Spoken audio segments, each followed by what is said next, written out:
That is a pickled gherkin. That is something that pregnant women do. They eat gherkins, loads of them. And other strange things. I love them. Scaring your parrot it is. Huh? They're scaring the parrot, you can smell them.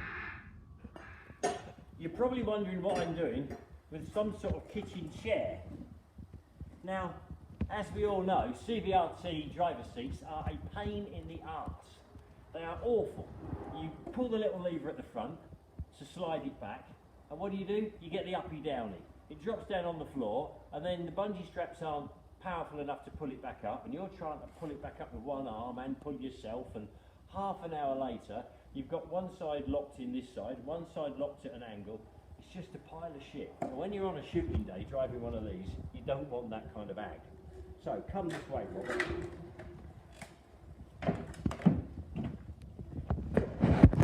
Have a look at this pup. Now I know it's not authentic and I know it's not military, but this isn't going to be authentic or military. But look at this.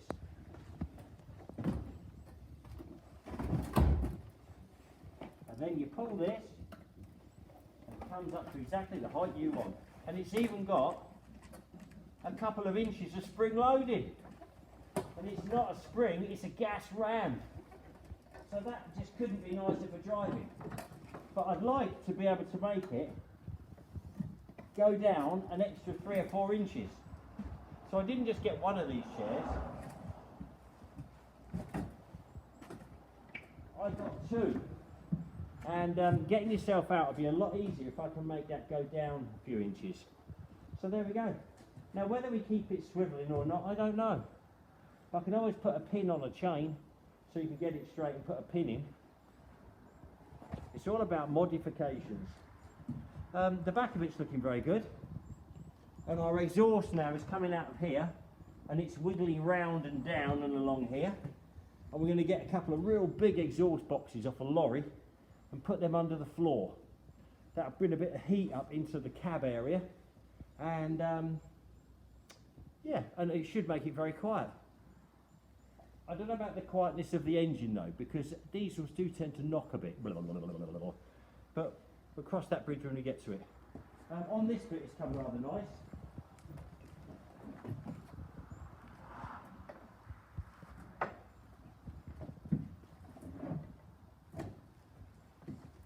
We want this so as it closes down and it looks sort of this bit. So I've bolted this for now.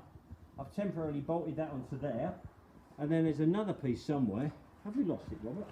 I don't know. Yes, I was going to drill it. I've got this piece that's going to bolt onto here, and I'm going to put spacers in so I get the same gap, and then we'll have that tigged as well. I'll take the whole lot away and have it tigged, and then we'll build it all back up again. We've got to blank that off. That's where the exhaust did come through. I don't know whether to cut that off, or I was thinking, now how cool is this? On the Snatch Land Rovers you have this little toggle and you can make the searchlight go up and down and right and left on the roof. How about have a searchlight on there and have the toggle on one of the steering levers, so as you're driving and going like this you could move your searchlight. That'd be cool. Very cool. Right, over and done. Happiness is a new grinder. Or it would be if they gave you a bloody plug, eh? 100 quid on a grinder, they don't give you a plug. I'll have to push that in the Polish magic way with 2 matchsticks. That's no good, is it? Anyway, things are moving along. The trick now is to cut the bit behind the driver out so you can walk into the driving position from the back. How cool is that? And then I'm going to take that one out at the back for the test drive. I'm feeling a bit stronger today.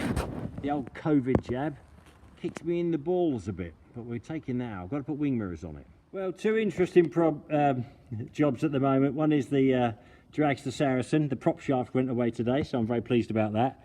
And Todd is attacking the fuel tank. Now, we're still planning on burning this out, but there's just so much of this kind of crusty crud in there. It's not rust, it's like toast. And when we burnt it the other day, it went like a solid fuel. Well, he's got, I mean, that stuff there, it just burns like anthracite. So we're trying to beat as much out as we can before we set fire to it. Then I think we're going to hang it up on a chain from the digger and flap it around a bit. But the baffles inside are going to stop a lot of it from actually coming out. It's a problem. Not easy at all. Oh, if anyone wants any CVRT smoke discharges, we've been growing some. They're popping up all over the place, look. Yeah, all this thing about on Brightwell's making £500 a pair, I think you should be speaking to me. Now, back onto the sabre. Well, I think people have said I should call it a gamekeeper. I think a pheasant is nice. Anyway, yeah, more going on. I'm trying to cut the back out of it at the moment. I'm doing a walkthrough for the driver. And that chair, I've thrown that away. I'm having a nice kind of fold-up chair in there, so you get in and fold your chair down. Now, I've cut through one side, just here, and now I've got to cut through the other side, but the hatch key is in the way, which is a bit of a bastard, so I've got to take that off. But yeah, lots of progression. Oi, stupid! Yep, he's stupid. Just wants to bite someone to make his day. But yes, oh, that's it, wing mirrors. I'm feeling a bit better. I'll take that out today. I'll make the wing mirrors. That's my next job. That's right, Biscuit. It's like we're cursed. Every time we try and take this out, something stops us. My COVID jab put me on my back for a couple of days, and now we're all ready to go. And I want to check the gearbox oil. For some reason, the flat won't come up. But there we go, hum-ho. And now I've had a bloke roll up to buy me Wimmick, which is probably a good idea to sell it. Although I do realise now they have just given 100 away to Lebanon. They cost £275,000 each, and then they had a 31 grand gun mount put on them. We're asking about 26 grand for it. Maybe we are pissing it away. They're going to be very, very rare. Is there? Could you get the thing up? Will he be able to? Can we bend that pipe over? Says he does. It when it's in that position, you get left or right. What position? I tried every position. I'll just turn it round in one place, go left or right. You big fibber, Nigel. I nearly done me knuckles doing that. Yeah, very smooth, no smoke. All the things you want in a 432. In a minute, I'm going to take it out for a blast. We've got a new toy come. I love a new toy, makes my day. Lovely ferret. Nah, not really, bit of a project. I got the ferret for free, but I did have to buy something with it. And what I bought with it was that thing there. Now that just looks like a turret, just a normal turret, but it's not a normal turret. See that little hole in the side? That means it's off a Vigilant. A Vigilant is a missile launching ferret, and that's the rarest ferret of the lot. And yeah, a very, very sought after turret that is. You could make one. I could make a hat that looked like Napoleon's, but it would never been on his silly French head. Whereas that thing is the real thing, the real McCoy. So I can make myself a Vigilant ferret, and I've got plenty of ferrets at the moment. I've got ferrets everywhere. Yeah, that's a bit of a project, a bit rusty on the tin work. We could do it, but I might sell that as a project because a lot of people like projects at the moment. Right, now back to the real business. This man's come a long way and he's got to look at my Wimmick. Now I have had someone else after the Wimmick, a very influential customer, someone I've known for many, many years, who has a collection of probably 500 vehicles, all of his own. And I've just noticed he's selling a Wimmick, but he wants my Wimmick. There's something strange going on. So anyway, have you started it up, Mr. Smith? Now this gentleman wants to swap in a 434, and I'm a glutton for a 434. They are a bit of a nice vehicle. Well, some of them are anyway. Okay, over and out. Well, no, we'll watch it start. I'm sure that will excite many of you. You sad petrol head bastards. There we go, pop it on. Look at the manly way he rams that on, eh? You can just see how he treats a woman, can't you? Eh? I love my wife. She can half take a punch. Oh, he's going to do the other end now, look. I'll zoom in on him punching it again, because you like that, didn't you? Watch this, look. The manly way he connects this slave lead. I've seen him headbutt him on before. There you go. What was it? It's in, just as simple as that. Anyone called Daz who's 704 years old? I've been looking for ages. Right. Oh no, you haven't got the keys. Can't you just hotwire it? It's even got real keys. We'll come back. Against all the distractions of people coming to see vehicles and then vehicles being delivered, we are now actually going to take this out for a drive on the roads. Oh my God. Robert, you can be cameraman. We'll leave the gate wide open.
Really nicely. My temperature gauge on the engine is fine and she's up to speed. Gearbox one is how it should be, a bit steamed up. The rev count is steamed up, it's a pain in the arse. If I press that, the generator light comes on, so we know she's charging, and I press that, the oil light comes on. The only strange thing I've seen is the indicators will only work if your headlights are on. Now that might be a modern adaptation to the wiring. I've never seen that before, but probably not a bad thing because you're always supposed to have your headlights on when you're running it. What do you reckon, Robert? Is that your wiring with the indicators, or is that how it should be on a modern one? I think it should be a modern adaptation. Shouldn't be on the road unless your lights are going. Yeah, it's good. See a bit of sand blown out of the louvers, I'm not surprised.